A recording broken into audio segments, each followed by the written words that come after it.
Okay, we are live. Welcome to today's Elevate series. My name is Tziporah from tziporahintimacy.com.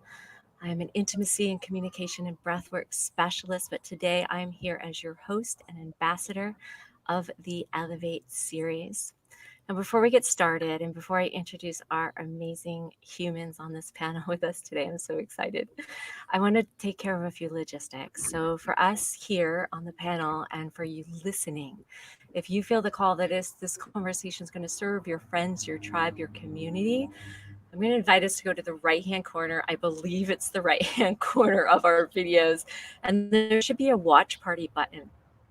And if we can press that watch party button and share this where you feel the call to share it with your friends and community online right now.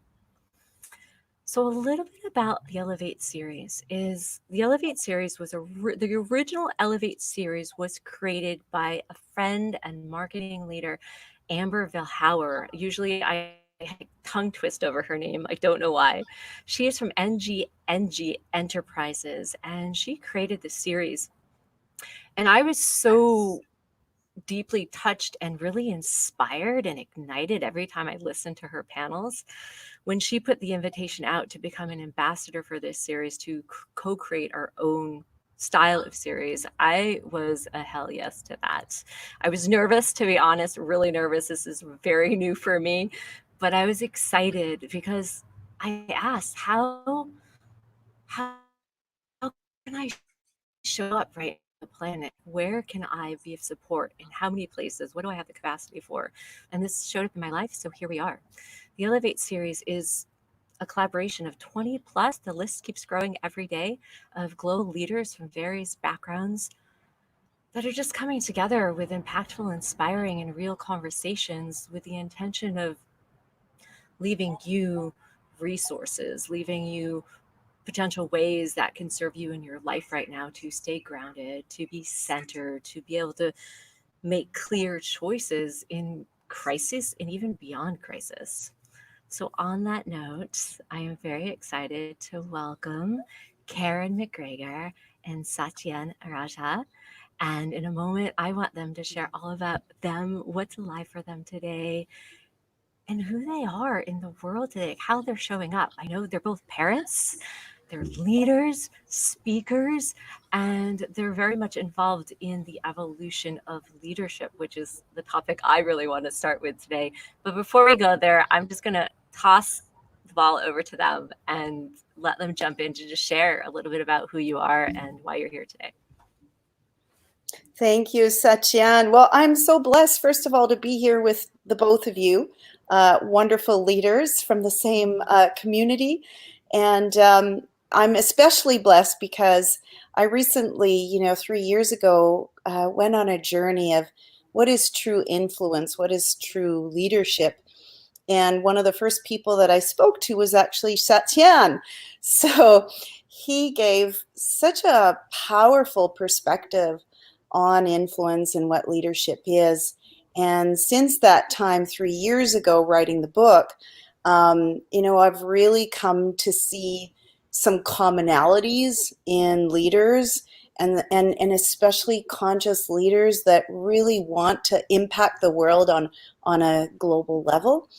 And one of those things, just to say for Satyen, and the other person was David Wolf that I interviewed. I mean, there were others, but the two of them really, to me, showed how we can be so caught up in this world of doing and caught up in our goals and caught up in this and that, that we're never really present, like fully present to people.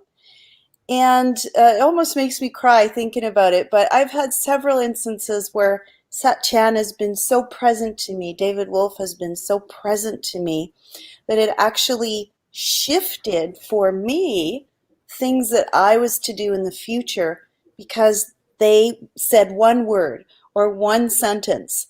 And because of that presence shifted my life. And so when I talk about influence and leadership, that's one of the things I'm super excited about is that aspect of, can you be fully in front of the person that you're with right now? Thank you, Karen. Thank you. Thank you for your kind acknowledgement, Karen. You're such a wonderful friend. We go back so many years. Tziporah, thank you so much for having myself, and it's a blessing to be with very empowered women, women who are living in their soul, who are making an impact. And what I have to share is, my background. I'm a guide. I work with all forms of leadership, from international CEOs to leadership teams to think tanks that are bettering the world. And my particular joy is to bring the collective genius together, have them come together and actually bring out actions that are forwarding our world to greater depth, enlightenment, consciousness, and co-support of each other. So that's what I'm up to in a nutshell. And in terms of leadership, I'm here with two amazing women, and I actually feel this is the time now where the feminine and women, not just the feminine, but women, are in an era now where for the next 50 years, it's your time. Just tell us what to do. Just tell us what to do, invite us what to do, and we'll be there to do it, because I believe this is a time where embracing the wisdom of the feminine sphere right now, Gaia herself, Mother Earth, is talking to us in ways that are louder, more clear. She's clearing up the air, the birds, the animals, everything is alive more than ever before. And so we are having a thunder of communication coming from Mother Earth herself. I believe it's very valuable for all of us to be servants of the great feminine right now, whatever form we have as a body, whatever identity we identify ourselves with. It's the time to be listening to her. And if we do, I believe that we'll be ushering in a new reality that'll bring magnificence and beauty and oneness to this planet. Mhm. Thank you, Satyen. Thank you. And thank you for both of you for being here. And I want to apologize for a moment. We did just have some technical difficulty. I'm learning to surrender to that. And I appreciate you both speak about presence and the feminine as well. And I'm blown away by the level of presence you both exude in the world. And one of the things that I feel is like all healing is possible from that simple act, from the simple place of our center when we can just be here without needing to do anything. And where vulnerability kind of comes into that, which is the topic I want us to expand on today, is leadership. When I look at leadership today, beyond just the business owners or the entrepreneurs or the speakers, I'm looking at the parents or the grown children who are now taking care of the elders through this crisis, or the shoppers out there, or the people on the front line who are showing up. I think of the people who deliver my groceries. Like, I'm back down in the States, and it's pretty strong lockdown down here, and the people who are delivering my food every day, like, to me, that's also a new place of leadership that I find it's not necessarily the obvious. So I would love your wisdom and what comes through you right now around today, amongst this crisis, this situation. How is leadership evolving, and what wisdom could support those people in those places right now? Mm, thank you. Satyen, would you like to go first, or do you want me to? Yeah. I'm happy to. Yeah. So, after having been with the Tao recently, the ancient wisdom over the last 3 years, I have to say that really it still comes back to me for vulnerability is removing everything that we're not, and really focusing on if we're not able to be vulnerable, if we feel we have masks up, if we feel we are, stressed and not able to really connect with someone else, to just allow ourselves to be that witness consciousness and see what's happening. What are the thoughts? What are the words that are coming through? What is the emotion that's moving through us. And again, the presence not only to other people, but the presence to be just in that moment of recognizing what's happening to us. Because I see it in myself all the time is, when I'm present, I am vulnerable. I am my full, authentic, vulnerable self.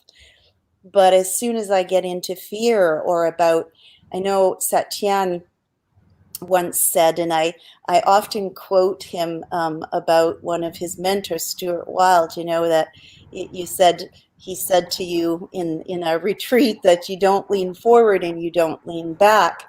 And I have never forgotten that since Satyen shared that, because I really feel like if we're leaning forward right now in our leadership, trying to chase something, trying to get something, trying to get ahead of everybody else, trying to try, right? But then there's also those of us in this crisis that are like, okay, I'm leaning back. I'm not getting involved. I'm not going to do this. I'm not going to do that. And it's out of fear, and it's out of, let me protect myself. That's not being present either.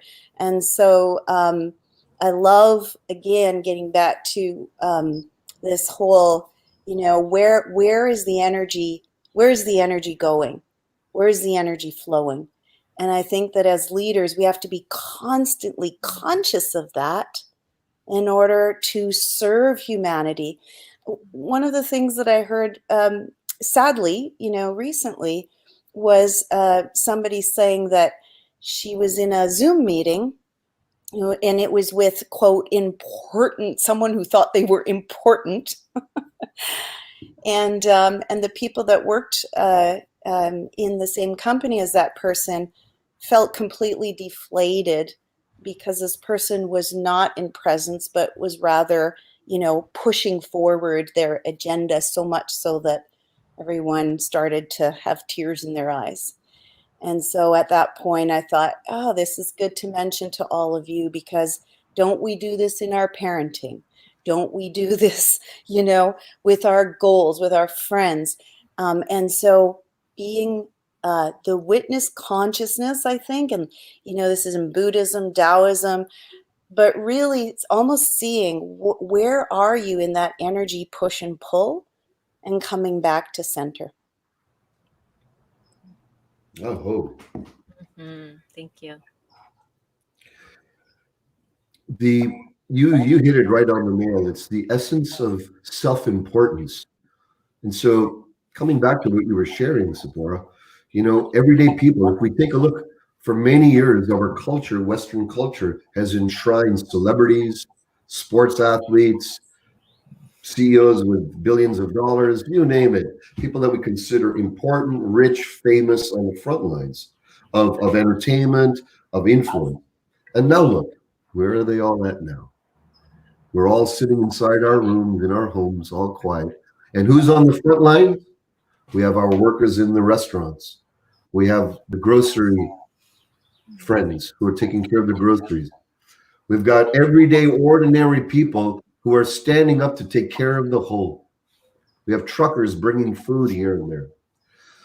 This moment and this time is sharing and showing us that we've made golden calves out of the unreal. And the most important thing that is real, I feel, is this, is love, is our hearts connecting, is us seeing the power of simplicity. And so I feel what's happening is there's a toppling of, if you will, the egoic structures of self-importance, which shows up as two ways. There's obviously gregarious megalomania. I am this, I am important, I'm beating my chest, show my ego, bragging, all of those things, exerting power over others, telling people what to do without connection and care. The old, if you will, male-dominated, unconscious bravado, pushing forward to have more and more wins, more and more success for what? So that's one form of self-importance. Now, there's another hidden part of self-importance, and that is the self-depreciation. Who am I? What am I? I'm just a store clerk. I'm just a nurse. Well, now being a nurse and a doctor and a store clerk is far more valuable and important than most jobs on the planet. So there's a great leveling. And I believe if we embrace the great leveling and the truth it's revealing, that there is not this, there's us. There is not me versus you, there's us. So we all actually, the ultimate form for me now that this time is revealing is the ultimate form of leadership is me doing my piece. Tziporah, you doing your piece. Karen, you doing your piece. And every one of us doing our piece, which will then make leadership not an individual thing, but a collective arising together. And that's the beauty of this time. And the invitation to level out, to be humble, and to embrace you're the leader of the world. You're the leader of the world. I'm the leader of the world. And if we all step up and be the leader of our own worlds, the world would be led in wisdom. Mm, Love so that. beautiful. Yeah, thank you. Thank you. I love like the leaders of our own world. And I'm curious on that because for many, me, I reach my edges for sure on a daily basis. Um, when this all started, um, making the decision of being here for my mother, I'm in San Diego, or jumping back home to the north, and recognizing that that was where was my leadership, and it was my daily self-inquiry. It's just like, wow, well, that's where I actually need to show up right now, because that's an edge for me. So the question that I have is, for people that this is new, like this idea of leadership, or who are now on the front lines, who are now bringing us our food and making our life much easier and safer, what could you offer to them? Like, if this was totally for someone new, it's like, what's leadership? How do I be present to my own daily leadership? Mhm. Yeah, I mean, this is a great question because it is really something that we've been taught in the masculine. What is masculine leadership? That's what well, most of us, I shouldn't say we, many of us have been taught a masculine mode of leadership, which, as Satyen said, is crumbling, right?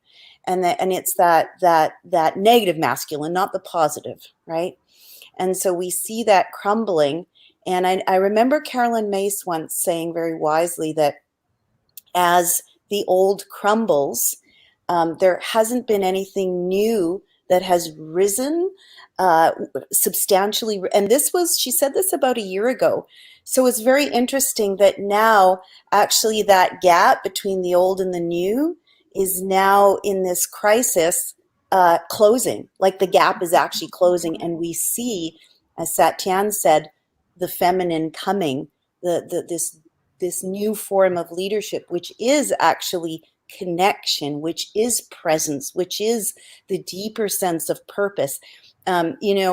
One thing I want to share with both of you is I still, I in my intuition, because I love to connect and see what's going on, and I always ask, so what's the next thing? I get into my left hand, my left brain, what's the next thing that I need to support people in? And inevitably, God, universe, the earth, I'm always being given only one message, and that is to love. That's it, to love. And it makes me cry, because there's so much, as I said, there's so much in me that wants the old leadership to tell me what to do. And there are no answers there anymore.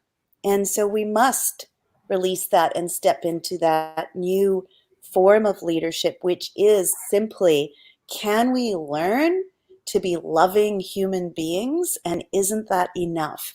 And so for these frontline workers, I'm just in awe, first of all, in awe. I know many nurses who they're absolutely exhausted, and they go out and they still have a beautiful attitude. I mean, the people that I know, wonderful, positive attitude.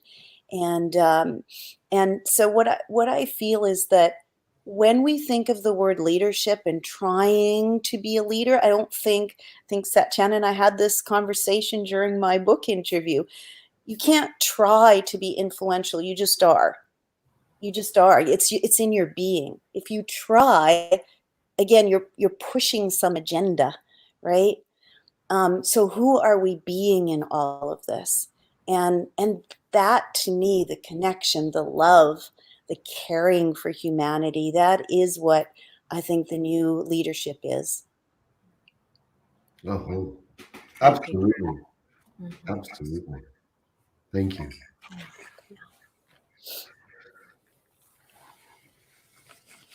You know, one of my mentors said years ago, it says, when given the opportunity to lead, lead. The instruction book will come 10 years later after you've done enough of it. There's no pre-instruction book to lead. The instructions and the wisdom will all come afterwards when you, oh, that's what I did. That didn't work. That didn't work. Oh, I was following my heart and I was serving and I was loving. Wow, that took me to here. This time I was in fear. This time I thought I wasn't good enough. And I made these choices and I went, oh my goodness, that only deflated me and didn't really make an impact. So you nailed it in that it's the opening of the heart, as we see with our frontline workers. I'm very close and intimate to one of my main trainers in one of my organizations. He's an infectious disease physician specialist, and so he's on the front lines in New Jersey supporting that. And he's not thinking about leadership. He's just being called to step up to what's needed. And that's, I feel, the key. Rather than becoming a leader, rather than cultivating some aspect of a leader, two things to ask. What is mine to do?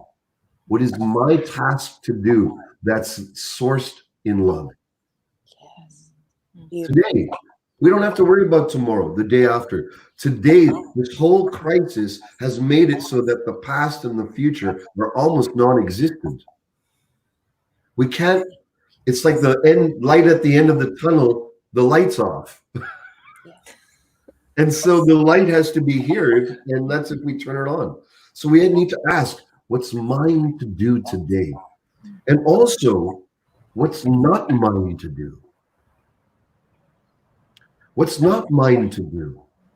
This, you know, the Bhagavad Gita, ancient book of Indian wisdom, the divine says to his disciples, says, it's best that you do what you're meant to do today, what you're called upon, what's arising in you, to fulfill that, than to do so, and even if you don't do that well in it, than to do someone else's job and be a master at it. Mm. So what is not mine to do? Well, what's not mine to do is to teach about feminine leadership. Not mine to do. It's obvious, right? But some things might not be obvious. And what's mine to do in this time, in this moment, today, is to be in service to what's real here and now. And I believe if we can bring it right down, that we have already the knowingness and that there's an emergence of inner perception happening right now that's quickening the impulse of silence that's directing our life is even more clear right now to listen and follow and to surrender to. And that's it.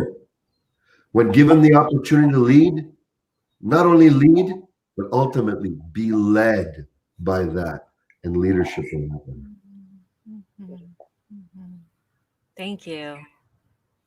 Love that. I love that. Like just deep listening to what comes through, and that's leadership, to that love. I want us to expand on that because when I think of, for me, for example, it's really easy. Stillness is my favorite place to be. I could sit for hours and just listen, like, oh, information. Yes, yes, yes. Because the stiller I actually am, the more I can access. And that's just my way of living. But I do know people in the world who are used to moving very fast, not maybe tapping into that place of inner knowing, or that well of love, or that place of not having their own agenda and just trusting what's presenting itself in the moment. Like, what is showing up today for them to show up for. So I'm curious, what practices or even steps would you even offer to people out there today to even be able to tap more into that place within themselves? Mm-hmm. So I don't know if I'm a bit unusual this way or not, but I really feel called to share this with other people, that um, one of the things that really struck me when I was doing my work around the Tao was just a small phrase around how we can, how we all have challenges. So in other words, it might be big, it might be small. In other people's eyes, a small challenge is a big challenge, and vice versa. Um, but the difference is whether or not you choose to experience the challenge. And for me, that was the big light bulb moment in which I said, what if I could have a challenge and not experience it as a challenge? And what would that look like in my life if I actually chose to do that, and started having practices to be able to support me in that? And so now, a lot of people say to me, how come you get so much done? Right? You must work around the clock. and people think I'm a workaholic, but I think a workaholic might have like a leaning in to get something, but for me, I just do what I do without experiencing. Now, not all the time, but most of the time I don't experience the challenge of the doing, if that makes sense. The meditation, yoga, I know Suzanne, Satyen's beautiful partner, talks about movement for women, and not just the meditation, but actually meditative practice through movement. And I feel that one of my biggest practices is learning literally to let go of things in the moment as soon as they start to trigger, just to let it go. And what happens is it creates this space for me to be doing, as Satyen said, doing what you need to do in the world, but not doing it with anxiety or stress, or and all of that. And I think a lot of our frontline workers, actually, it's amazing how they've stepped into that high stress environment, but just doing what needs to be done in service to the world. And I think we can all learn from that. I really do. So it's a passion of mine to talk about this. You can see I'm starting to light up. Because I actually think working on things is fine, as long as you don't get all worked up about the work. Anyway, go ahead, Satyen. I'd like to just chime in real quick, because I think I'm going to keep following your joy, Karen. So, okay, just for a moment. So I know through what you just shared, I know for me, my experience of that has been to just observe. Like, there's no longer a judgment of what the sensation is or what the situation is. It's more like, wow, can I just witness it and feel it? Like, but actually choose to feel it rather than not feel it, to Right. go into it. So sometimes for me, it might be I sit and breathe with it. I pause and I go with it rather than getting busy to avoid it, just so I can get to know what's going on. So my question to you, Karen, is, do you have, based on what you shared, do you have any like really concise practices that someone might do, whether it's when that like stirs up in them, when challenges stir up? Yes. Well, I know Satyen has a whole system around that with the accelerated evolution, which I'm sure we'll hear a little bit more about that in a minute. But for me, I actually go in and I say, okay, I can't do anything right now until I feel this fully, just like you said. And I love your work, Tziporah, because it's really body oriented. And so I'm just always tuning into my body. And if there's something off, I just sit with it, let the thoughts go. And then one thing I do, which has really helped me, is when I feel that energy, I'm allowing it to actually release through my heart without thinking about what it might mean or what it is, or where did it come from, and all of that stuff, because I used to do that, and then I get into the like a whole thing around that, and then I was done for the whole day.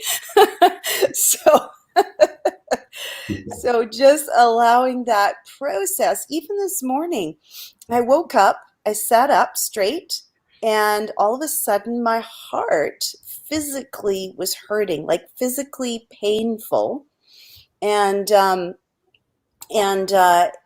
just realized, okay, I have to sit with this.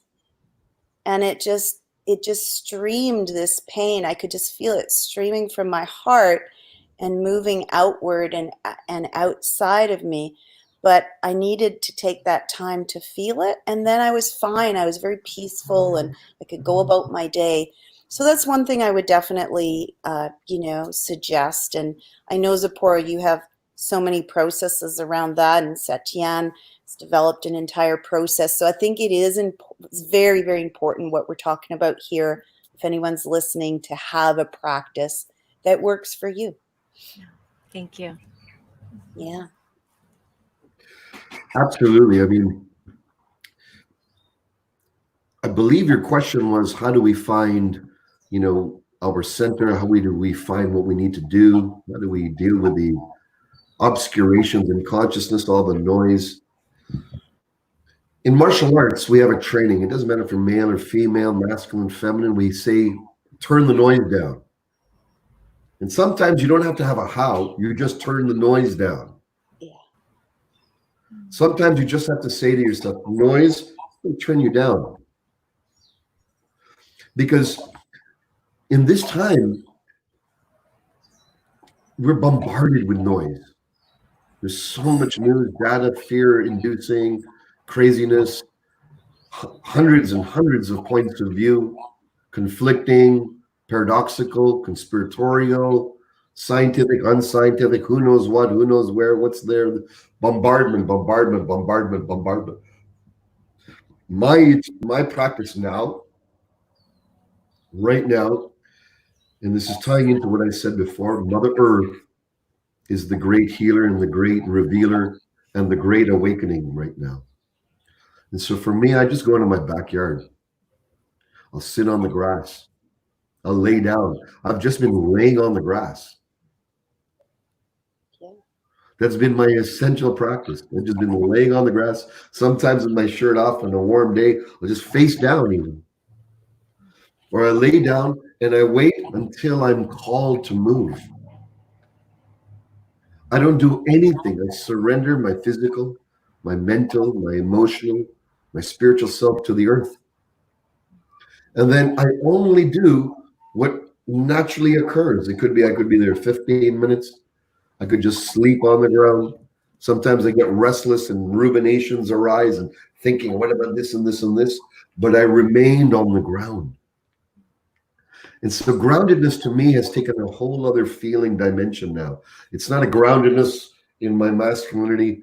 It's not a groundedness in some type of purpose. It's a groundedness on the ground. It's like the ultimate, it's the ultimate surrender into the humility that I'm actually going to dissolve eventually into this earth. This will be dust to dust. So rather than wait until I die to receive the messages, I'm talking right now.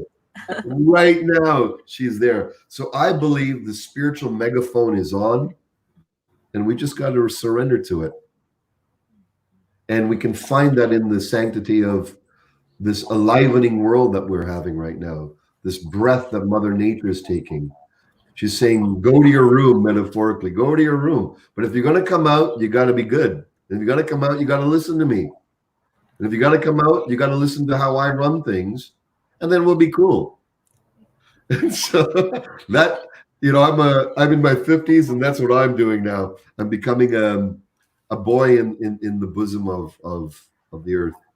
And I can't tell you how profound and how beautiful and how it's the simplest teacher I've ever had. I've had incredible mentors all my life. And now I'm realizing that all of them are children. We're all children. And we all have this eternal access that's right now and here. So that's my foundation practice. Everything else is on top of that. Yeah, thank you. Thank you to both of you. The love and the grounding, the presence. I appreciate the earth. I'm in a tent. We're outside in my tent. Love it. When this all went down, we put a tent up in the backyard. I'm like, I'm going to build my little temple where I can hear the birds, where I can be close to the grass, because I listen to my body, right? That's where my body doesn't feel good inside in the closed walls. So I've listened. On that note, I would know is there anything else that each of you feels called to share right now as we prepare to close our call today, but to share that you want to leave the listeners with, and as well what you're up to, if you want to share some of your websites and links, but any other wisdom coming through that you want to offer. Please, sister. Thank you. Well, first of all, just a very deep gratitude for the two of you. And, I always know that we always meet the people that we're meant to meet. And if we're present to them, we learn such miraculous things. And I think, like Satyen said, the COVID-19 has really been a way for everyone to start to realize that we are all truly together. We are a community of humans, right? And the more that we can connect on that beautiful level, I think the better everything is going to be personally. And yeah, I mean, as far as me individually, I would love if anybody wanted to learn about the Tao of Influence. It's my book coming out, and Satyen is a very inspirational part of my book. And so it's interesting because in divine timing, we ended up here together with my beautiful Tziporah. So yeah, you can find out more about this new direction because, as many of you know, or maybe you don't know, I've spent the last 10 years as a trainer of speakers, and I've learned a great deal from doing that.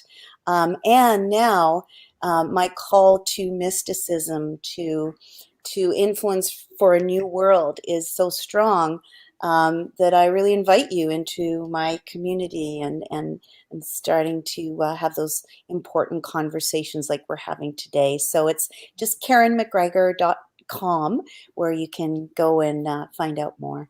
Thank you. Thank you, Karen. Thank you. And I want to say that it was divine. I will share for a moment, you two, the three of us coming together.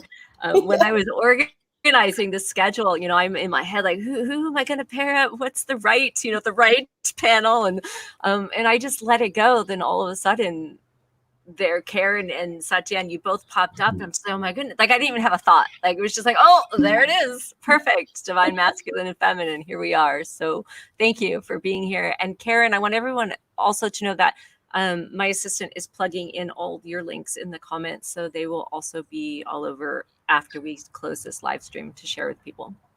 Thank you. Thank you, Satyen.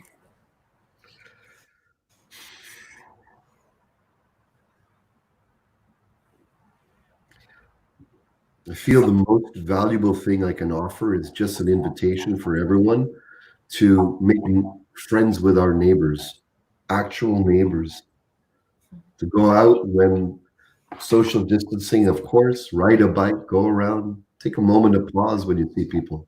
Take a moment to see them as a world family, a brother and sister you never knew that you're meeting for the first time, and get really curious on who they are. Their lives, their families, their children, their dreams, their hopes, what they like to eat, what they don't, and just get really interested. I believe this is the time for The next great awakening is through community. The next guru is the community. This is the time for that.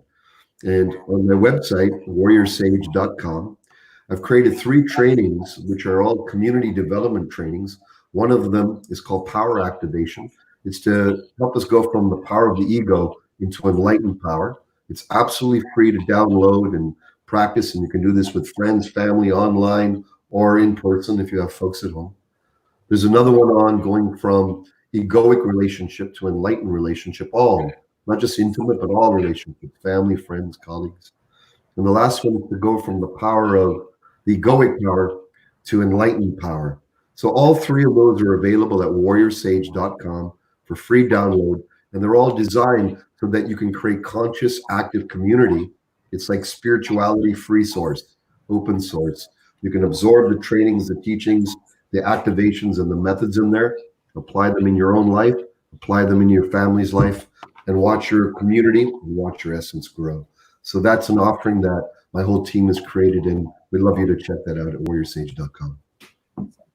Thank you. Thank you, both of you, for your offerings, your heart, for being here with me today. I feel so blessed. And I'd like to close with that idea of what you just said, connection with your neighbors. And I remember when I was a little girl, I had this idea. I didn't understand borders. I had no idea. I didn't understand why there were borders on countries. It just couldn't go through my brain and my thinking. And I was just like, well, aren't we all humans? Aren't we all on, the same planet? How can a man own a piece of land and call it their own and then create fear over other humans and divide? And so thank you for this connection, for supporting us um, in building community again on the planet. So important, and I'm learning as well every single day. So thank you. And for those of you listening, if you'd like to continue on this Elevate series with us, we are going now through mid-May, I believe. I'll go as long as the beautiful community keeps showing up. But we are going, you can find us over on Soulful Relating Institute with Tziporah. I'm also leading free classes on Wednesdays and Fridays at 1:15 p.m. So you can find me over there. So we will close today. Again, thank you everyone for joining us and listening in. I'll make sure to plug all their websites and all Satyen's and Karen's information in the comments. And thank you again to the 2 of you. Thank you, Tziporah. Thank you, Karen. Oh, my. Thank you, Satyen. Thank you, Tziporah. Bye-bye, everyone.